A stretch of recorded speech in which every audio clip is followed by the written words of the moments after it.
اس video کو like کریں، ہمارے چینل کو سبسکرائب کریں، بیل آئیکن ضرور پریس کریں ہماری نیو ویڈیو سب سے پہلے دیکھنے کے لیے۔ خدا یسوع مسیح کے جلالی اور قدوس نام میں آپ کو سلام عرض کرتا ہوں۔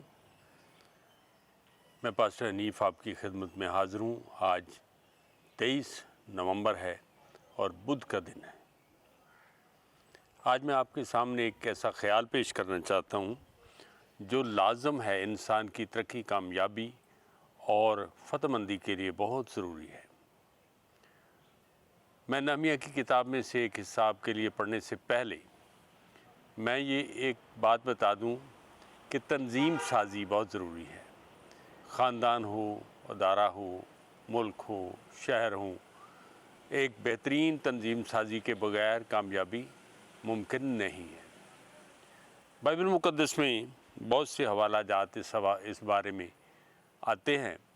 خداوند یسوع مسیح کی بھی ایک چھوٹی سی تنظیم انہوں نے بنائی تھی، اور موسیٰ کی ایک تنظیم ہے، اور جو تنظیم شہر کی تعمیر کے لیے یعنی یروشلم کی تعمیر کے لیے نحمیہ نے جو تنظیم سازی کی ہے وہ بہت خوبصورت ہے۔ میں اس حوالے کو پڑھتا ہوں۔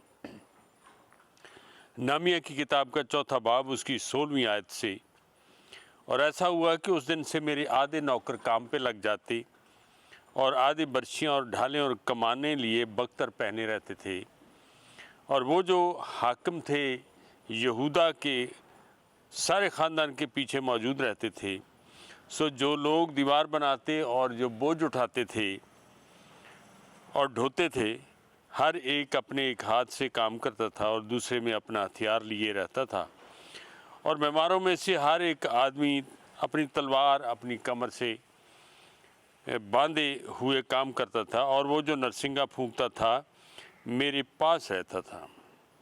اور میں نے امیروں اور حاکموں اور باقی لوگوں سے کہا کہ کام تو بڑا اور پھیلا ہوا ہے، اور ہم دیوار پر الگ الگ ایک دوسرے سے دور رہتے ہیں، سو جدھر سے تم کو نرسنگا کی آواز سنائی دے ادھر ہی تم ہمارے پاس چلے آنا، ہمارا خدا ہمارے لیے لڑے گا۔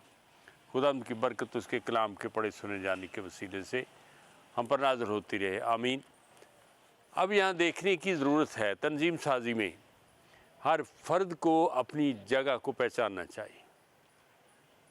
ایک پاسبان اپنی جگہ کو پہچانی، ایک ٹیچر اپنی جگہ کو پہچانی، چرچ انتظامیہ میں اس تنظیم سازی میں ایلڈرز ہیں، ڈیکنز ہیں، خواتین ہیں، عام ایماندار ہے، وہ اپنی جگہ کو پہچانے، ایک دوسرے کی جگہ چھیننے کی کوشش نہ کرے، اور نہ ہی اپنی جگہ کو کسی کے حوالے کریں۔ اب دیکھیے، خدا لیاقت کے مطابق آپ کو مقام دیتا ہے۔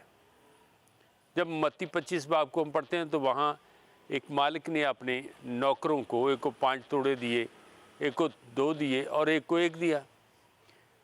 ان تینوں نوکروں نے ایک دوسرے کے بارے میں اعتراض نہیں کیا کہ ایک والے نے یہ نہیں کہا کہ مجھے 2 کیوں نہیں دیے، 2 والے نے یہ نہیں کہا کہ مجھے 3 کیوں نہیں دیے، چونکہ ان میں جو لیاقت تھی مالک نے اس کے مطابق ان کو دیا۔ اسی طرح سے خدمت ہو یا خاندانی معاملات ہوں یا کاروباری معاملات ہوں، اس میں اپنی جگہ کو پہچاننے کی ضرورت ہے۔ اسی طرح سے رشتوں میں اپنی جگہ کو پہچاننے کی ضرورت ہے۔ عزت کرنا، قدر کرنا، باپ ہے، ماں ہے، دادا ہے، دادی ہیں، نانا ہے، نانی ہے، بھائی ہے، چھوٹے بہن بھائی ہیں، پڑوسی ہیں، دیگر لوگ۔ ہمارے معاشرے میں بڑوں کو رشتوں کے ساتھ پکارا جاتا ہے، کسی کو چاچا کہتے ہیں، کسی کو ماموں کہتے ہیں، کسی کو انکل کہتے ہیں۔